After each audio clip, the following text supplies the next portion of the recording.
Well, good morning, everybody. Thank you so much for being here. Pleased to be joined by Charlotte-Mecklenburg Police Department Major Jonathan Thomas, of course, our DPS Secretary, Eddie Buffalo, Jeremy Alderman from the SBI, and my good friend Debbie Dalton. I want to thank these law enforcement folks for the hard work that they and their colleagues do every day to keep the people of North Carolina safe. Last week, we passed the one-year anniversary on the heartbreaking anniversary of the heartbreaking murders of the 4 law enforcement officers here in Mecklenburg County, including Charlotte-Mecklenburg Police member Joshua Iyer. Tragically, as we all know, that the call to protect and to serve sometimes heartbreakingly comes with the ultimate sacrifice. We are deeply grateful for their courage, and our hearts go out to their families. We are also joined by Debbie Dalton, who I've had the privilege of being friends with now for a number of years. And she is a remarkable woman who suffered a heartbreaking tragedy, losing her son Hunter to a fentanyl overdose. And she has impressed me so profoundly by her ability to turn her pain into a passion to help other parents so that hopefully they never have to experience the hole in her life that she has. Sadly, in North Carolina, there are thousands of stories like Hunter's. Young people whose lives have ended much too soon because of one of the deadliest drugs to ever come into our country. Too many North Carolinians are like Debbie, left alone. Parents, siblings, spouses, children, and friends, they will never get their loved one back. Currently, we're losing about 9 North Carolinians every day to a fentanyl overdose. That's 9 people on this Thursday, 9 people yesterday, 9 people tomorrow. That's 9 families every day who will have a hole in their hearts for the rest of their days. To address this crisis, we have to address supply and demand. On the demand side, we have to reduce the number of people who are chemically dependent on opioids. We have to reduce the number of people struggling with addiction, and we can. There are proven methods, and we have to be more concerted in our effort to help people who are struggling with addiction. On the supply side, we have to break up the drug trafficking rings that are bringing this poison into our state and making millions and millions of dollars off of people suffering. Our law enforcement officers work day and night to get fentanyl off our streets, but they need more help. They need more support. That's why I am calling for a fentanyl control unit with dedicated drug agents and prosecutors who can smash these drug trafficking rings peddling this poison, just as we are reducing the stigma over people struggling with substance use disorder. As Attorney General, I've sat with parents all across the state who lost their children to this epidemic. I led the national bipartisan coalition of state attorneys general to take the opioid drug companies to court that created this problem in the first place. And we won $55 billion from these companies. North Carolina shares $1.5 billion, and it's all to help people who are struggling with addiction try to get to that happier, healthier place. Nearly every dollar is going to help people struggling with addiction. We successfully urged the U.S. Congress to pass $300 million at the end of last year to improve the fentanyl scanners at the border so that we are able to detect and secure more of these drugs before they ever come into the United States. We worked with members of the General Assembly on a bipartisan basis to draft and support the Stop Counterfeit Pill Act, which became law in May of 2023 to address the growing threat of counterfeit fentanyl pills. We also strengthened North Carolina's new anti-money laundering statute to increase the cost of dealing drugs in this state.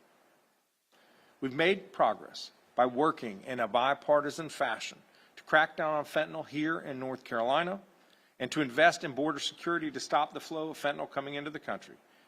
But there is so much more we have to do. That's why I'm calling for a fentanyl control unit with agents at the SBI and special prosecutors at the Department of Justice. The Fentanyl Control Unit would dedicate more prosecutors and more drug agents to the work of getting fentanyl off of our streets. It will protect people from fentanyl. save families from these tragic losses, and support local law enforcement officers as they do their jobs, especially in the complicated work of cross-jurisdictional drug rings. I was disappointed that the Senate budget did not include the Fentanyl Control Unit. I'm hopeful that the House budget, which is being deliberated as we speak, will include the Fentanyl Control Unit, that they will recognize the urgency of this public safety and public health crisis and dedicate resources to attack it. That's how we will honor the memory of Hunter and all of the North Carolinians that we have lost too soon. I want to thank you, and I will now invite forward Debbie Dalton. Thank you, Governor Stein. You know what I wish? I wish everybody in this room had had the chance to meet Hunter, because if you had, I guarantee you, you would walk away from that meeting with a smile, minimum a smile, but probably a laugh. Hunter was hands down the funniest, happiest person I have ever known in my life, ever will know. He lived life to the fullest. He loved unconditionally. Hunter never saw size, shape, or color. He genuinely cared about people. One of his friends shared with me that when she started college, she was 100 pounds overweight and very self-conscious about it. And she said, but every time she saw Hunter, he made her feel like she was Miss America. He just had this gift. And don't you know, when she decided to lose weight, Hunter was her biggest supporter and biggest cheerleader. He just had this gift. And I know I sound like a bragging mom up here, and I am, but he had something special. You know, if you ever gave Hunter a call or just asked him, what are you up to? His response was always, I'm just living the HD life, man. And that meant a life of travel and adventure and so much love, unconditional love, love of family, love of friends, and a lot of sports, quite frankly. He loved all sports. Turned out to be quite the golfer. So many decisions that Hunter made right. You know, he made so many good choices. He graduated UNC Charlotte, got a great job in Raleigh-Durham. You know, as a parent, when your child walks across that stage at graduation, you're like, we're there. We've got this, right? He was just living the dream, everything going his way. He came home from Raleigh in 2016 and ran into one of his best friends, and that is key to this story as well. And the best friend gave Hunter a recreational drug, and unbeknownst to either one of them, the drug was cut with fentanyl. It took hardly a minute for my 6'3", very healthy son to have a heart attack. Now, he was so strong, they were able to revive him. But I sat with my son in the hospital holding his hand for 7 days. He never regained consciousness, and I held his hand as he took his last breath. You know, to say that we were shocked by what happened, that's not even a strong enough word. We're still shocked to this day. We didn't see this coming. But that's the thing with fentanyl. You don't see it coming. But it's coming. It's relentless. And it's killing our young people. And nobody is safe from it. Governor Stein is a fierce, dedicated leader. And our law enforcement officers are doing everything that they can do. But they need help. And this Fentanyl Control Unit, I mean, obviously, from my perspective, it's a no-brainer. We need every resource possible, every tool in the toolbox. Safeguarding our communities and keeping our young people alive has to be our priority. And fentanyl is going to continue to leave a path of destruction everywhere it goes. To Governor Stein's point, we don't need any more Hunter stories. I miss my son. Excuse me. Sometimes it just gets you. Thank you. I miss him every second of every day. That never will go away. But even one more senseless loss, one more gutted, heartbroken family is one too much. Thank you, Secretary.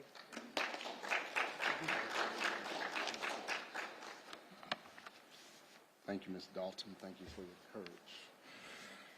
Good afternoon, everyone. I'm Eddie Buffalo and with the Department of Public Safety, and I'm honored to be with you today and stand alongside Governor Stein as we address one of the most urgent public safety, public health crises facing North Carolina and our nation, the devastating impact of fentanyl. Before I became Secretary of the North Carolina Department of Public Safety, I served as Chief of Police in Elizabeth City, North Carolina. In that role, I saw firsthand the heartbreaking toll on fentanyl and other opioids were taking on families, not just in large cities, but in small and medium and rural America here in North Carolina. I remember too many calls where officers arrive too late to save a life, and too many grieving parents and siblings and friends and families were left with nothing but questions and pain. Our officers work hard every single day, but I can tell you from experience, they were often overmatched. Fentanyl is cheap, it's potent, and it's trafficked in staggering quantities. A dose the size of a few grams of salt can be fatal, and those who deal it often operate in the shadows, using increasing sophisticated tactics to evade detection. But when I stepped into this role as Secretary of Public Safety, I brought those shared experiences with me. And what I've seen on a statewide level confirms what I've witnessed on the ground. The crisis is not letting up. Our law enforcement agencies from local, county, state, and our drug task forces are stretched thin. They need resources, training, coordination to combat the complexities of this trafficking of fentanyl and distribution on every corner of our state. That's why Governor Stein pushed to establish the dedicated Fentanyl Control Unit, which is so critical. By assigning specialized drug agents with the SBI and prosecutors to fight this epidemic, we're not just reacting to overdoses. We're going on the offense. We're being productive and proactive. We wanted to disrupt the supply chains, holding traffickers accountable and getting this poison off of our streets in North Carolina. But this can't be a law enforcement effort alone. It must be a broader strategy that includes treatment, prevention, and community engagement. Because at the end of the day, our mission is not just about enforcement. It's simply saving lives. Thank you for your commitment in being here today with us, but thank you, Governor Stein, for your leadership in making North Carolina safer, stronger, and more resilient. I now want to turn it over to Assistant Special Agent in Charge, Jeremy Alderman.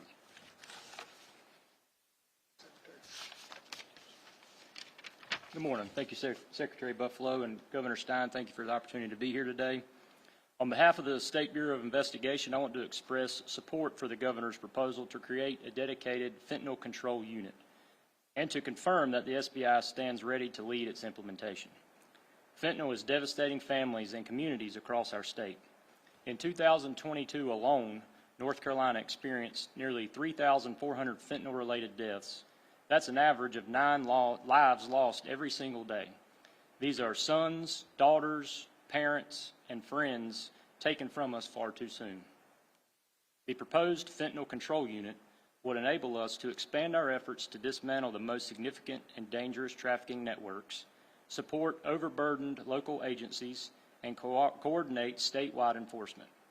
Housed within the SBI, this unit will harness our existing investigative resources, forensic capabilities, and extensive partnerships with law enforcement agencies across North Carolina.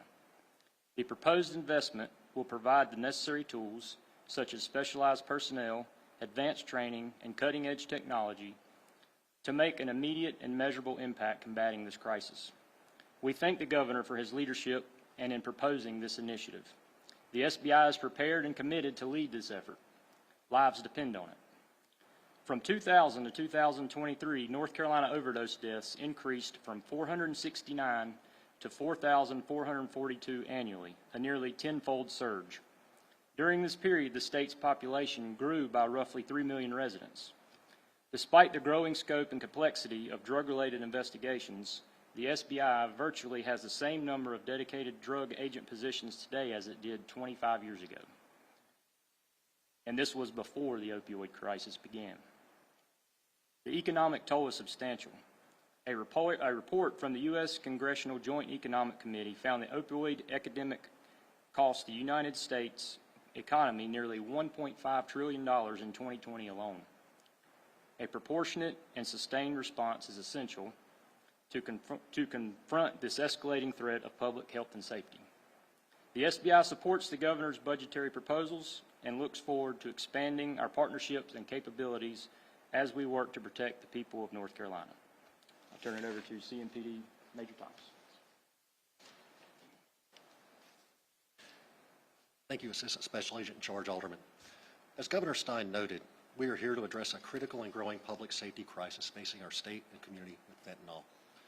You heard Ms. Dalton speak just a few moments ago about how fentanyl has affected her family. Unfortunately, she's not alone. We see families suffering time and time again because of this dangerous drug. It's a crisis, but it's one that can be prevented. Fentanyl is a synthetic opioid up to 50 times more potent than heroin and 100 times more potent than morphine. A tiny amount, just 2 milligrams, can be lethal. Fentanyl is tasteless, odorless, and impossible to distinguish without proper testing. Laboratory testing indicates that 7 out of every 10 pills seized by the DEA contain a lethal dose of fentanyl. Not only is fentanyl dangerous for those ingesting it, it can be inhaled in the air and absorbed through the skin, making it dangerous for first responders and anyone else who comes in contact with it. CMPD officers and specialized units do an outstanding job of removing counterfeit prescription medications off the street of Charlotte, many of which have been laced with fentanyl. In 2024, CMPD seized 64 pounds of suspected fentanyl. To put that lethality of that amount in perspective, that would overdose more than 200 sold-out Bank of America stadium crowds. Narcan deployment and distribution has played a significant role in reducing fentanyl deaths in our jurisdiction, preventing many overdoses from becoming fatal. This work, combined with preventive awareness campaigns, has made an impact in Charlotte. In 2023, CMPD launched a fentanyl awareness and education campaign entitled Street Pills Kill, aimed at reducing fentanyl overdoses and deaths due to counterfeit prescription medications. This campaign, among others, helped lead a 30% decrease in fentanyl overdoses in Charlotte in 2023 and a 75% decrease in 2024. So far in 2025, CMPD has received 600 overdose calls for service, an 11% increase from this time last year. While investigations are still ongoing, too many of these cases are fentanyl related. One overdose or death due to fentanyl is one too many. Fentanyl is not just a Charlotte issue. It's not just a North Carolina issue. It's a nationwide issue, and we must all work together to combat this crisis. In Charlotte, the dedication of officers, strong agency partnerships, and consistent support from the state and federal levels have contributed to 2 consecutive years of declining overdose rates. With increased funding and the enactment of further supportive legislation introduced by the governor, we can build on this momentum and drive overdose rates even lower. With additional support, we can also increase community outreach and education, especially in schools and at-risk populations, with the goal of preventing overdoses before they occur. Thank you. Governor Stein. Thank you, Major. Thank you very much, Major. Assistant Special Agent in Charge, Secretary Debbie Dalton. If there are any questions, you can address them to any of us. Thank you.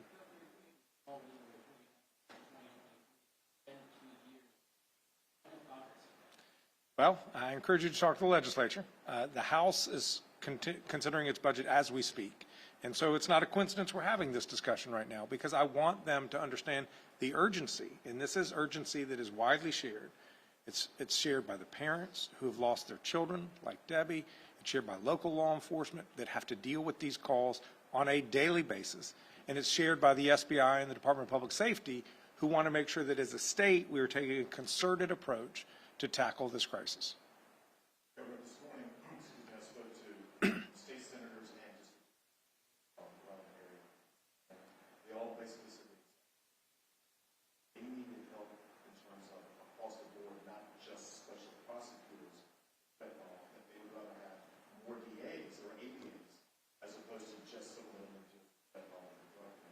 And instead, the state senators said, well, in this budget, we put in over 50 new full-time ABAs across the state, most since 2010. So they said, we don't have the wherewithal to do it. They would rather have the ABAs as opposed to just special task force. That's one of the DAs and state senators this morning. So what's your comments about that specific prosecutors or just the fentanyl? Some of these cases are immensely complex and very time consuming. And the prosecutors, the local ADAs, have huge case files, which means that they have to move those cases along.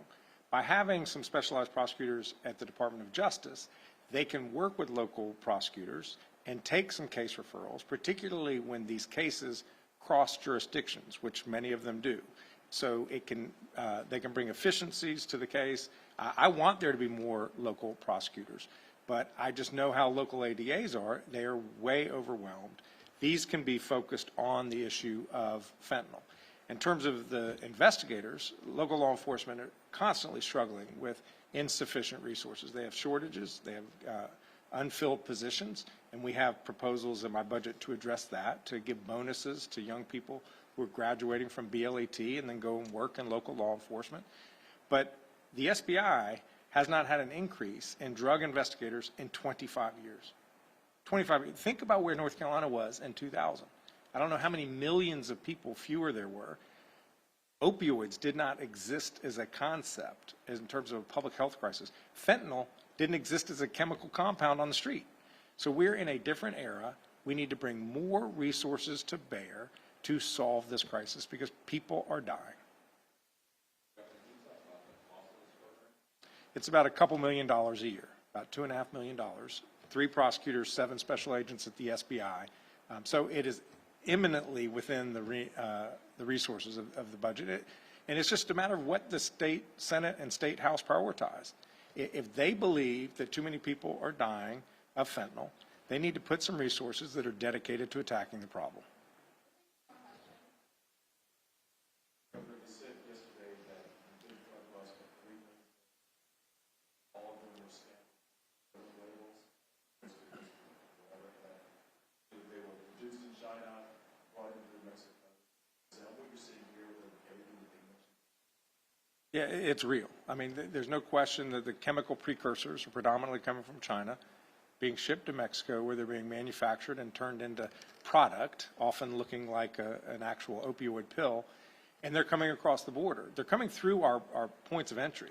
So we have to strengthen our ability to scan these trucks when they come into the United States, and that's why I urged Congress last year to appropriate those $300 million so that we could buy and deploy more of these scanners. It's just imagine an airport scanner of immense scale that will show the law enforcement, the Border Patrol folks, where there are cavities that are suspicious in a truck so they know where to go look, because they're very small and it's easy to hide them, and we've got to interdict more to keep them from coming here. Every time we do a big fentanyl bust, that's raising the cost of doing business for these drug trafficking rings. That's a good thing for young people here in America. And I want to see if either the SBI or Charlotte Mecklenburg want to address this issue of what product is coming in. We here in Charlotte area, I'm with the Southern Piedmont District. We here in the Charlotte area see fentanyl of all varieties. It's comes in powder form, pill form. We do see cases where people are bringing powder fentanyl in and converting it over to pill form with a press. So we see a wide variety here and do our best to fight every form that we come across. To back up what the governor and the SBI is seeing, I remember one bus we had just a few years ago. There were so many pills with it, and they were marking it as ecstasy pills, but primarily fentanyl, and we were carrying out garbage bags of pills that are, they're marked like Flintstone vitamins even, which is scary because you have kids and everything. They market them as other designer drugs, and that's where we get the overdoses, like with their son. They don't know what they're ingesting. Very small amount kills them, but they're all over. And like I said, we don't even bother counting at times. We just throw them in bags. That's the weight we're dealing with.